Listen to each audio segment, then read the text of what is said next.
Hello， 大家好，我是冉成。今天我要说的是JoJo第6部噩梦的开端。那个自诩绅士却恶事做尽、物资不绝，还标榜正义、一意孤行的伪君子恩里克普奇的第1号替身白蛇。众所周知，除了安波里欧之外，一个人只能同时拥有1个替身。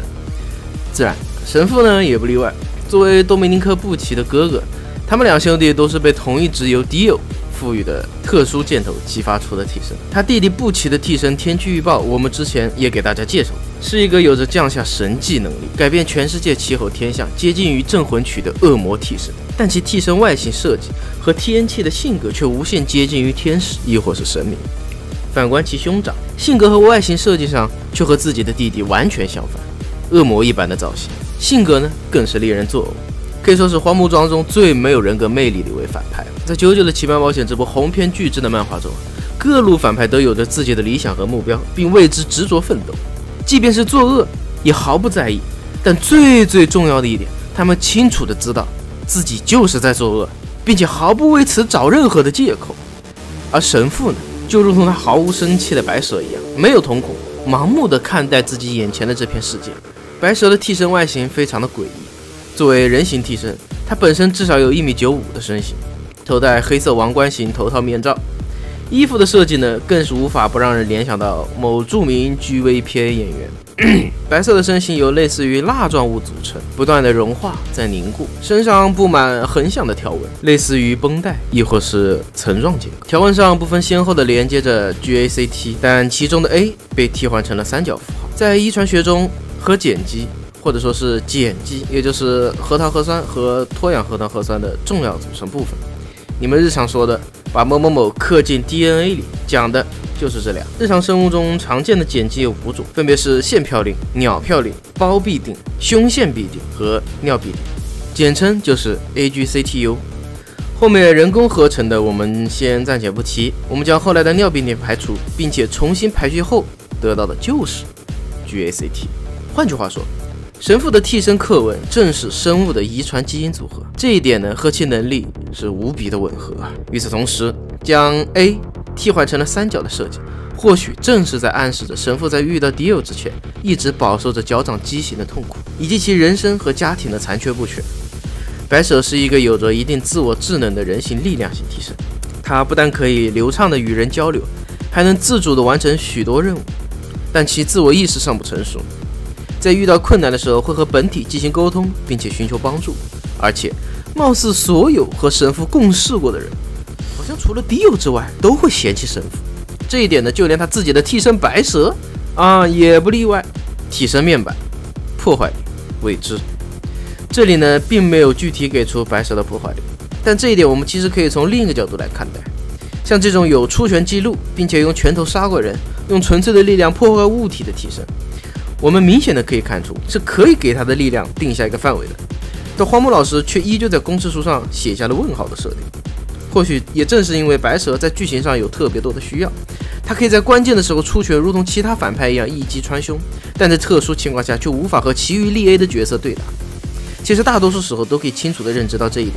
即便是神父在暴露了身份之后，依旧在不断地避免和其余的替身使者进行正面的力量对决。可见神父对自己的替身力量是有着自知之明的。我们可以用圈内的话来说，就是力 A 垫底，浮动区间很大的一个力 A 垫底。依照白蛇对拳从未胜利的战绩来看，我估计另一个很重要的原因也是因为白蛇的材质。徐伦的免费石头在组合成人形之后其丝线也会缠绕在一起。或许大家也听说过，在同等材质下，钢缆因为其力学结构的优越性，可以比钢筋承受更多的拉力。相比徐伦替身的结实程度，神父的替身白蛇就可以说是一坨在不断融化的蜡。不论是材质密度等任何角度，貌似都无法和大多数人形替身相比。速度低，不论是连打也好，出击也罢，甚至是制造光碟投掷物体的速度，白蛇的强度都要弱于常人。或许这也正是为什么即便其力量是未知，依旧没有对拳胜绩的原因吧。持续力 A， 白蛇不论是替身能力也好，还是本身也罢，都能长时间的存在。这一点貌似那些有自我意识的替身都是如此。其实被白蛇抽出来的光碟也可以算是替身的一部分，不但无法被摧毁，更是可以带到任何地方去。持续时间呢也没有限制，这一点其实就和白蛇本身给重叠了，或许也是因为此才将其持续力定为 A。射程距离未知，和上面介绍的持续力同理，白蛇由于本体和抽出来的光碟都属于替身的一部分，你像普通人也能拿到，也能看到，甚至是使用这种光碟，因此光碟的射程也被考虑在了替身射程的范围内，故所以是问号。而白蛇本身能距离神父的范围亦是极远，至少是从监狱内到监狱外的警戒线的范围，目测呢大约有20到100米左右。机密动作未知，这个呢我觉得其实可以参考红王了，不但没有相应的篇幅让我们去归类这两个替身的机密性动作，更是无法通过他们的能力亦或是打斗内容来分析这两个替身的机密动作究竟能到什么程度，咱们姑且就按照剧情需要来决定吧。成长性未知，神父是绝对没有开发完白蛇，这一点啊看似不可思议，其实事实上确实如此。白蛇不单单是有自主意识，其能力也比较的笼统和难以描述，就这两点来讲，其实就不好判断其成长性。不过呢，既然说到了成长性，我们接下来呢不如配合着其替身能力啊一起说，才更方便大家去理解白蛇这个替身。白蛇的替身能力和其替身的蜡一般的性状有关。一、幻觉，白蛇可以在至少20米的范围内制造出一个幻觉环境，这一点呢是其主要的2个大能力之一。先让我带大家细看其使用手册。一、如何触发？首先呢，白蛇需要触碰到目标，而根据神父使用幻觉能力的特点，白蛇并不擅长近战，神父更多使用的战术呢是将自身的一部分融化，在白蛇分离出来的那一部分替身燃烧后，会形成无色无味的蜡蒸汽。他正是利用这一点接触到了戒心极强的陈太郎。2、使用效果。白蛇所制造的幻象，根据效果呢，在漫画中一共出现了2种，其一是深度催眠，其二是认知阻碍。深度催眠可以让自己接触到的目标彻底沉睡，进入梦境，而梦境中的人会根据白蛇给出的暗示，自我营造出几乎是完美真实度的环境。在梦境中，不论是受到怎样的伤害，都无法醒来。如果在梦境中死了，那么沉睡的人也会因为潜意识而自我死亡。这一点呢，有点像 Death 13。处于深度催眠的人的身体以及周围一切被白蛇的蜡蒸汽所接触到的事物都会被逐渐的同化，并且开始缓慢融化。根据漫画中的速度，徐伦的免费石头的替身丝线在刚刚生出来的时候就几乎瞬间快融化干净了。好在呢，梦境中的时间流速和现实世界并不相同，但一旦接触到了白蛇的蜡蒸汽，便会瞬间进入梦境，这期间甚至无法感觉到有任何的区别。这一点呢，有点像无限列车，现实和梦境中没有任何的断层，可以说是无缝进入梦境。白蛇呢是可以在一定程度上引导目标的梦境，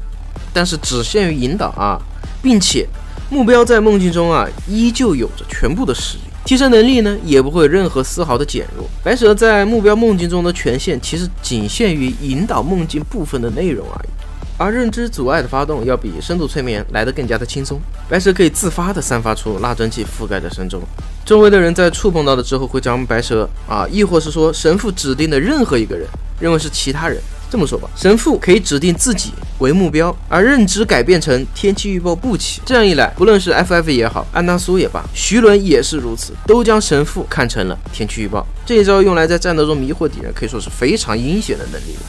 而深度催眠用来当成陷阱，更是再合适不过了。3、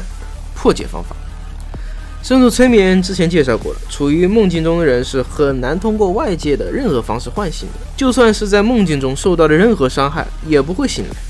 而解除梦境的唯一办法，就是意识到自己在梦境之中，需要通过观察周遭一切不寻常的事物的细节，一旦你意识到了，立马就会醒过来，而且醒来之后短时间内不会再进入梦境之中。那么问题来了，白蛇的梦境是由被攻击者自我组建的，神州的任何事物在自我潜意识中都是符合逻辑的，又何谈细节一说呢？其实在漫画中，空调父女2人的醒来方式都有一些例外。首先，白蛇的梦境呢，在没有外界干扰的情况下是不会出现任何漏洞的。对于处于自己梦境中的人来说，根本不会去想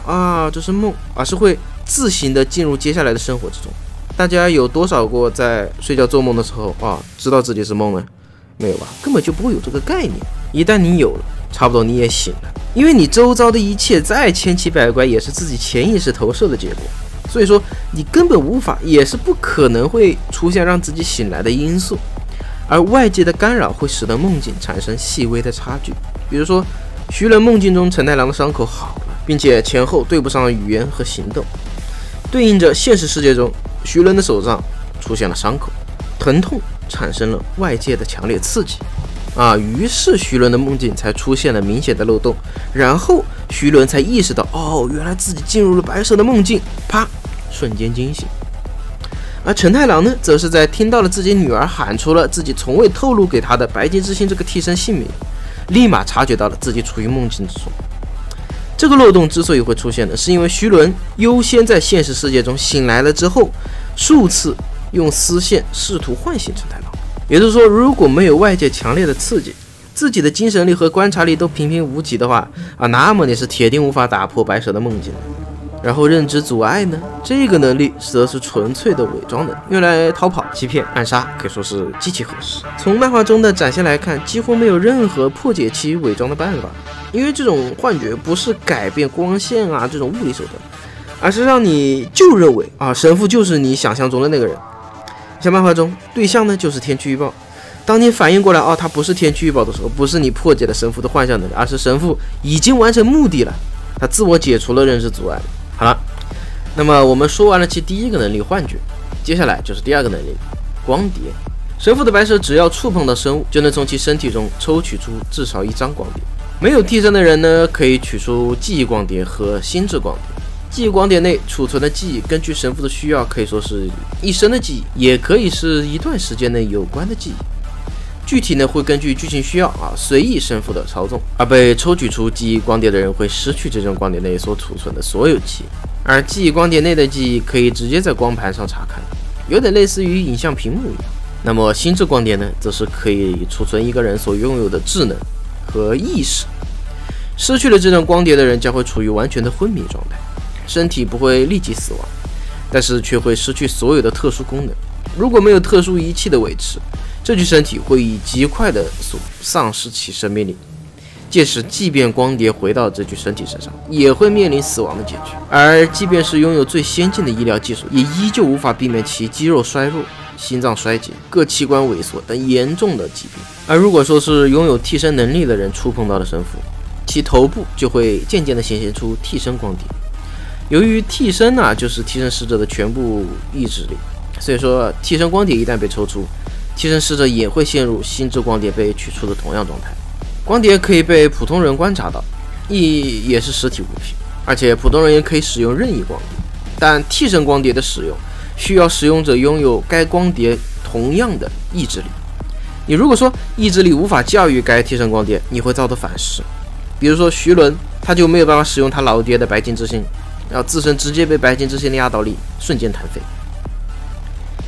而光碟的类型呢，可不只是记忆光碟和心智光碟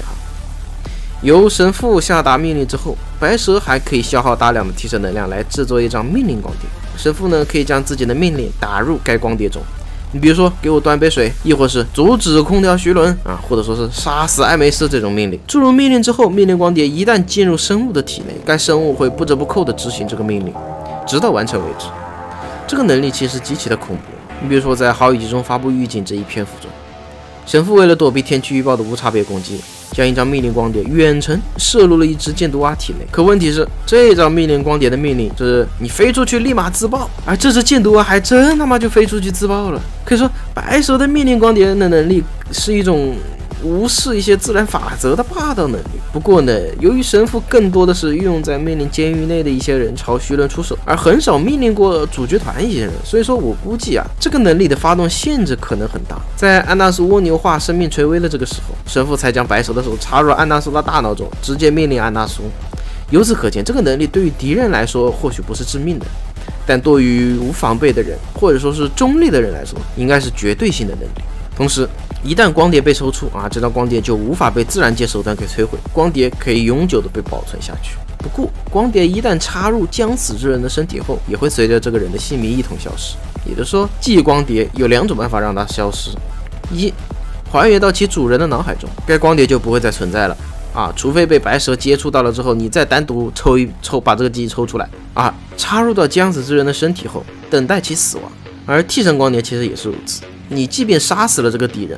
由于该替身并不属于这个人，不是他本人，他依旧会弹出。你像记忆光碟，由于包含着一个人的精神、过去和所有的意识，你可以随着一个人的生命一起逝去。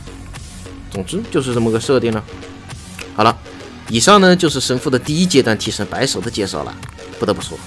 即便这么多能力，这么复杂的介绍，依旧是处心积虑了数十载才成功的暗算到了陈太郎啊。白手这个替身呢，大家觉得呢？我觉得应该也算是很强悍了吧。好了，我是冉琛，大家下一期想看我介绍第6部的哪个替身呢？欢迎在评论区和弹幕里留言哦。我们下期节目再见吧，拜拜。